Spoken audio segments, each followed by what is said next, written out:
Okay, let's be real for a second. Have you ever caught yourself checking your hair in the reflection of a microwave? Or maybe you're alone in your room and you suddenly adjust your posture because, well, it feels like someone might be watching, even when they aren't. That weird, itchy feeling of being on even when you're off. Welcome to 2026, where we've accidentally turned our entire lives into a 24/7 stage. It's what I call the auto-sync anxiety. Think about the last time you saw a sunset that actually moved you.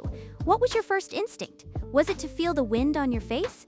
Or was it to reach for your phone to prove it happened? There's this crushing post-event void that hits when the upload fails or you forget to geotag a cool cafe. Suddenly, the memory feels cheaper. Like it didn't fully count because it didn't hit the cloud.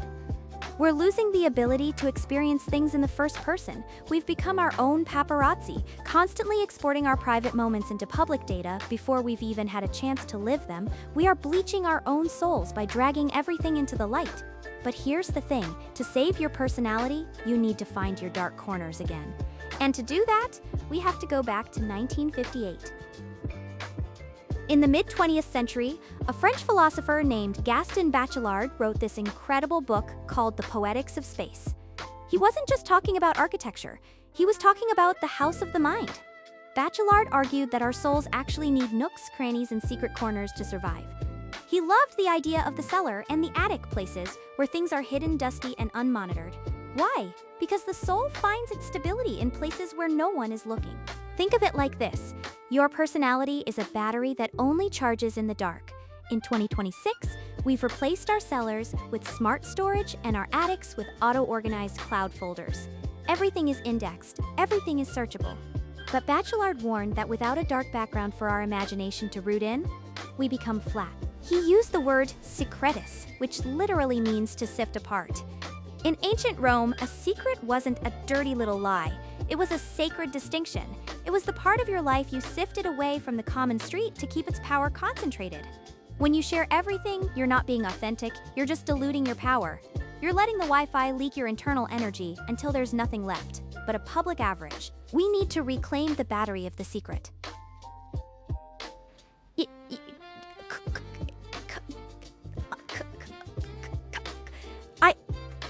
Another powerhouse philosopher made a distinction that blew my mind when I first read it. She talked about the difference between who you are and what you are. Who you are is a person.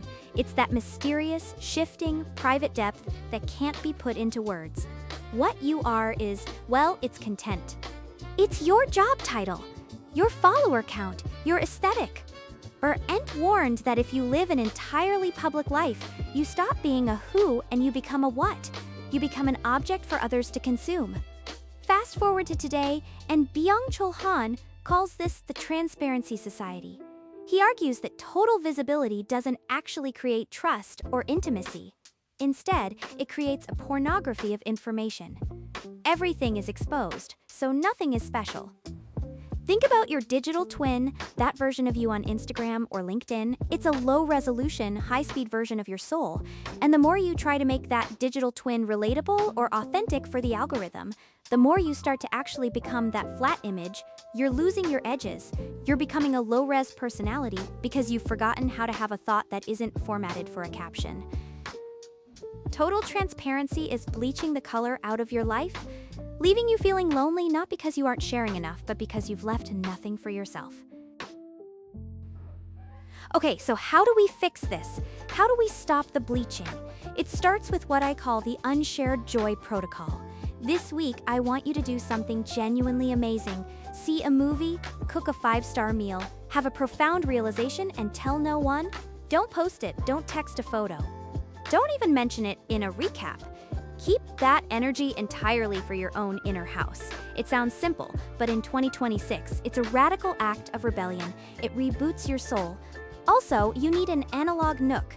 Designate one chair or one corner of your home as a zero data zone. No screens, no smart speakers, no sensors, just a place for non-indexed thinking.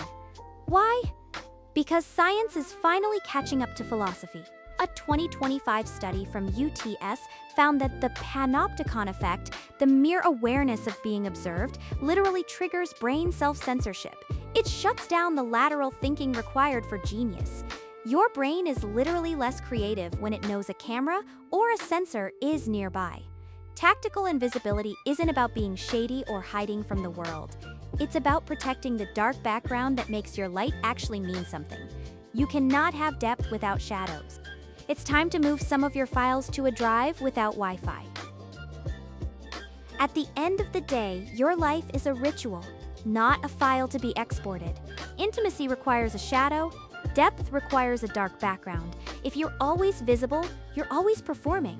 And if you're always performing, you never actually exist for yourself. So here's the question I want you to really think about today. What is the one beautiful thing about you that no one else, not even the cloud, not even your best friend, is allowed to know? Find that sacred distinction. Sift it apart from the noise, because your depth grows in the dark and your soul only finds its hiding place when the world isn't looking. Go ghost for a minute. Your personality will thank you. Thanks for exploring the dark corners with me today. Stay mysterious.